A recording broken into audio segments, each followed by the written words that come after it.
Hey, BassGeek here, and today we're going to talk about some baits for post-spawn that you should keep tied on.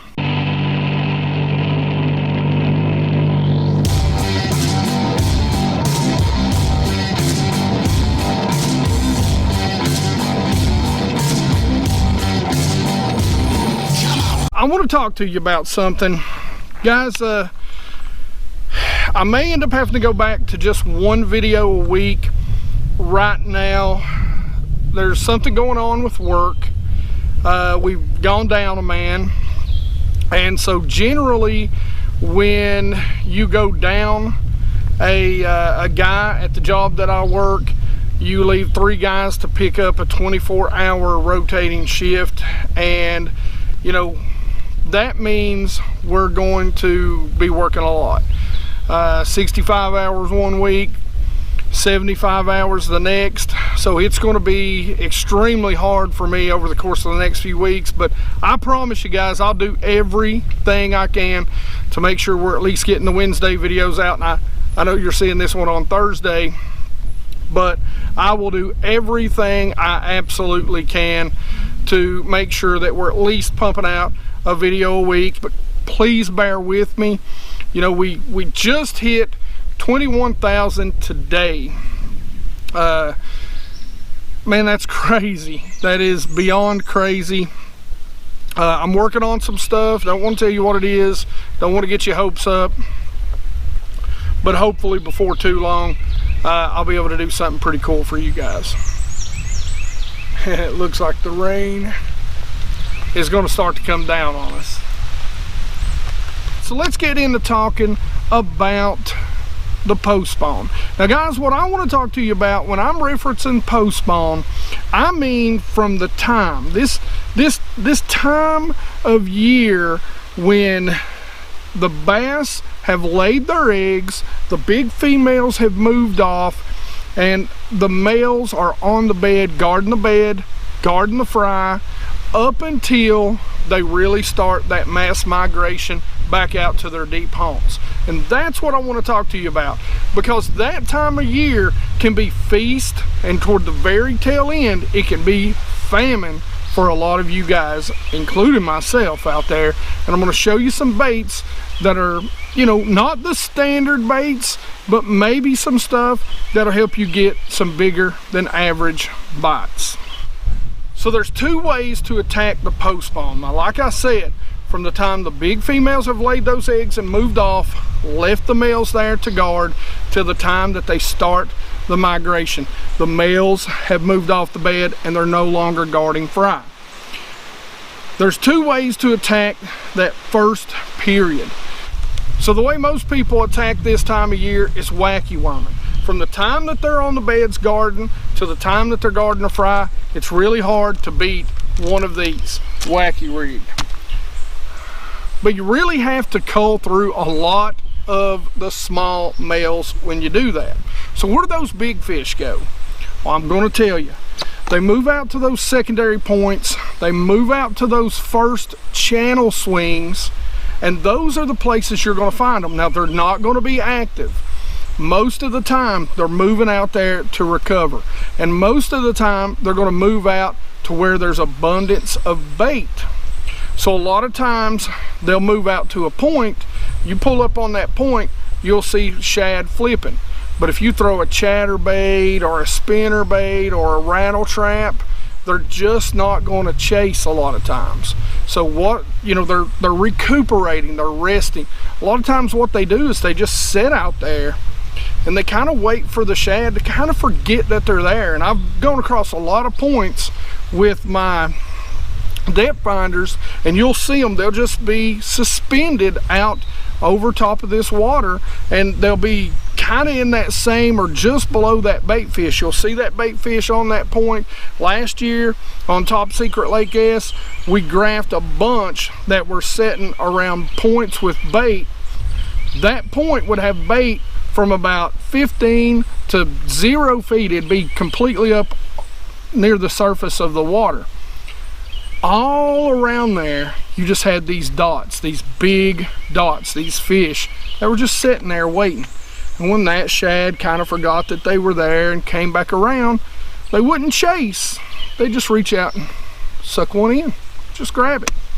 And that's kind of how they recuperate. They get out there, they sun, they grab a easy access meal, and these big females get their energy back that way. So how are you going to target those bass when they're out there on those channel swings and those points? Early in the morning, I'm going to throw my one knocker. Now you throw any brand, color, whatever it is that you prefer on your lake. You know, I fish some clear lakes. This color is called Pearl Melon, and of course I picked up actually several of these because I have had some outstanding days on a couple of clear lakes, and really it's kind of a Tennessee shad sort of color, and it's really translucent, but it's awesome in these super clear lakes. So early in the morning you can get out there and you can work it really slow. Like I said, they're not going to chase. Generally when they first get out there, they're not going to hit topwater. Those big females aren't always going to be aggressive in the morning to hit that topwater. So what do you go to if they're not hitting that topwater? I'll tell you, the first two things I go to is a glide bait. The SWaiver, I'll go to it in several different colors depending on what lake I'm at. But the SWaiver, that glide bait, I'm going to work it real slow, guys, because again, these fish are not active. They're out there recuperating. They're waiting on an opportunistic meal right now. The second thing I'm going to do is I'm going to throw my jerk bait. Now this particular jerk bait, this is the Rapala, whatever you want to call it, Shadow Wrap Shad. Now guys, I love this bait because it's really got a shad profile. Now again, on the clear lakes, I like to throw the deep version. Yes, I do have a snap. That one's a little too big for this bait actually, but that's just in case I can change colors or even change brands. Now another bait that I use a lot is the MegaBass Oneten+1 and +2 in these situations. Like I said, they're going to be below those shad. So a lot of times they're going to hover in that 15 to 20 foot mark. I don't want them to have to come a long way at all to be able to get a hold of this jerk bait. You're going to work it slow.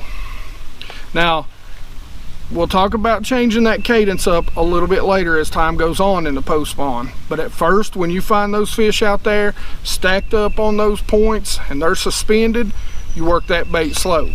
Now, surprise, surprise, I'm also going to throw my regular swim bait, my Bass Munitions Patriot shad. It's going to depend on the water color as to what color I pick. And I'm going to also throw a small underspin because I want it to be subtle as possible when those fish are recuperating. So when they're on those deep channel swings, there's two things I'm going to go to. It's going to be a flick shake, so I'm basically going to throw a wacky rig, but I'm going to put a weight on it, a weighted head, so I can get it down a little deeper, a little faster. The next thing, right back to that jerk bait. Now, if they're up shallow in your lakes or you got grass, another great thing you can throw is a fluke or a soft jerk bait. A great thing out on those points is to throw weighted, slightly belly weighted, and even on the channel swings, slightly belly weighted double fluke rigs. Let's get back to catching those males, those fry garters, and maybe even catching some of those females that have began to get active, began to pull up and start feeding again. Now guys, something that you should not, and I've been testing this out for about the past 3-4 weeks now. I've actually got one tied on somewhere here. Let me check this out. Now, a lot of times when I'm going to throw stuff up shallow, I am looking predominantly for that bluegill color this time of year.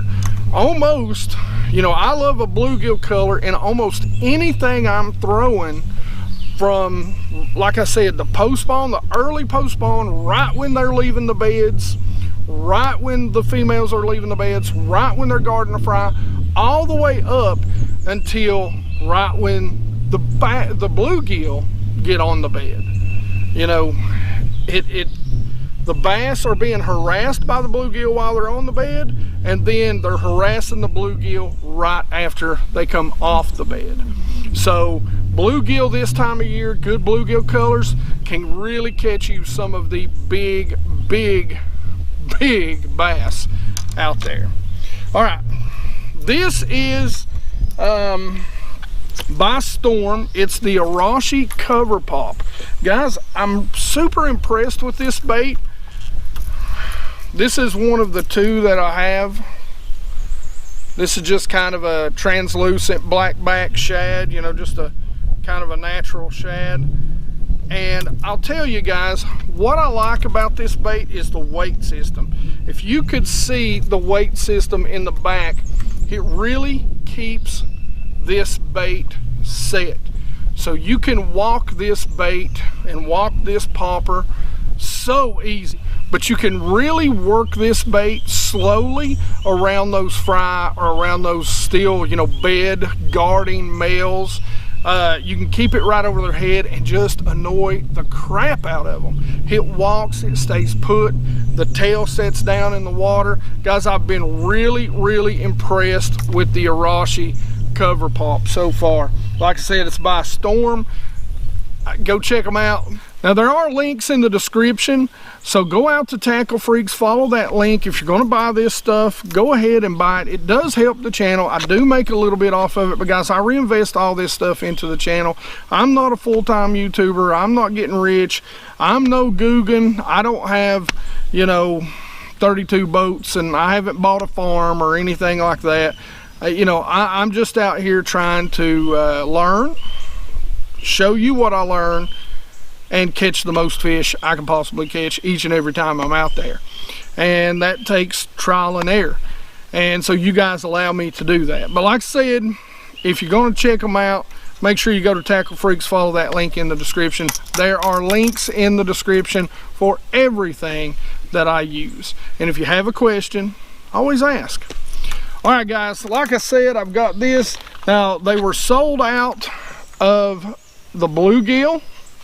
So, you know, I got me a couple of colors. I like this shad bait. But guys, these things are awesome. You should check out the Arashi Cover Pop. All right, so another thing you know that I love, if you haven't seen the video, go back and look on it, man. It's a floating worm. Go back and look at the Cumberland video under the limits playlist from where I fished the BFL. So I fished it with Tim, and me and Tim were just racking up on some floating worms up there. Guys, you know, I like different colors. Here's Bass Munitions. This is you just ask him about the floating worm. This is one of my favorite colors right here, but I mean, it is hard to beat good old Pinky. Good old Pinky's hard to beat. Now, there are a couple of companies that make a sherbet worm, kind of a cross between the two colors. I like that a lot too. It comes in handy. Another thing when you're fishing for those bass that are up there shallow, and I like this version, this is the 75, because it's got a great bluegill profile. This is the Whopper Plopper. Now guys, when you're fishing it up there shallow, and you know they're shallow, you've got to do one of two things. You got to parallel that bank, or you've got to work it slowly, or you've got to fish it with a stop-go action. You've got to keep it up there in the strike zone for as long as you can, or you got to make several casts. But this right here, again, I got this from Tackle Freaks, guys. This is the Blue Blood, which is kind of a bluegill color. Like I said, this time of year, from now until after the bluegill spawn and I move out there deep, you know, I'm going to throw a lot of bluegill colored baits.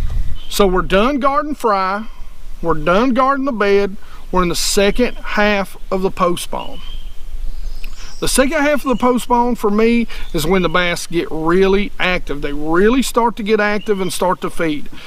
The bluegill may not be spawning yet, but they're really close to it. Same with the shad. The shad may be in full-blown spawn, and if they're not, they're really close to it. So getting out on the water first thing in the morning this time of year, I think is imperative. I think you've got to be on the water and on your first spot come daylight. And this time of year, I'm gonna have 3 or 4 things tied on. The very first thing I'm gonna start with, of course, it's topwater. I'm gonna pull that spook out and I'm gonna walk it. Again, you can use the sexy Dawg, whatever color works best for you, experiment with them. But if you're new to using topwater, keep it simple, guys. Natural, translucent, silver, bone, black. That's all you need. 5 colors. I've said this in other videos. 5 colors. They're only seeing the belly. They're not seeing that color. They're only seeing that. That's what they're seeing. So don't overthink it. All that being said, I'm going to use that bait because I'm going to cover a lot of water. But if I'm not seeing any topwater action, if I'm not seeing anything that's really making me think that they're going to come up and bite that topwater, we're pulling out the good old shadow wrap shad. Again, that particular jerkbait has got a very big profile. Guys, this is the time of year when you're using that jerkbait, you don't slow it down. The pause is non-existent. You are ripping that bait, working it like crazy, getting it back to you.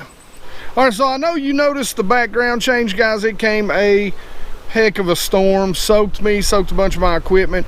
So I'm finishing this the next day. What I was just about getting ready to say and how I was getting ready to finish, one of the things that I've discovered over the past couple of years is that generally I put the glide style baits away as we get into that second portion of what I call the post spawn, or the second part of the post spawn, because the fish get a little more active, the water gets a little warmer, and they want that tighter wiggle. And a lot of times what that means is a multi-jointed swim bait, kind of like the bull shad. The bull shad has caught up some really nice fish for me over the past year or two. Now the great thing is that you can get a bunch of different sizes in the bull shad now, including the small ones. But what generally tends to work for me this time of year, it seems like they're really keying in, at least in my lakes, on those big bluegill, those big gizzard shad, those spawners. So they're keying in on those bigger meals. So make sure you're throwing those bigger swim baits. One of the things that I throw is that 6 to 9 inch bull shad. So you'll see I kind of approach post spawn, and really I break it down into 2 parts.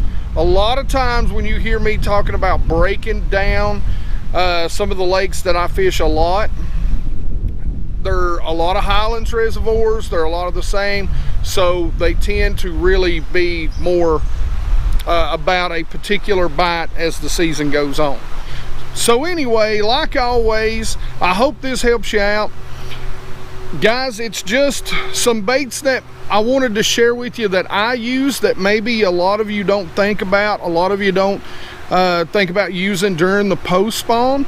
So I hope this gives you a little different approach to the post spawn, and hopefully more than anything, I hope it helps you catch some big old bass. As always, questions and comments in the comment section below. You know, I love to talk about fishing with you guys, and I love to answer your questions. So any question you've got, go ahead and put it in the comment section below. Like it if you like it. Don't forget to subscribe. Make sure you ring my bell, and you guys rock.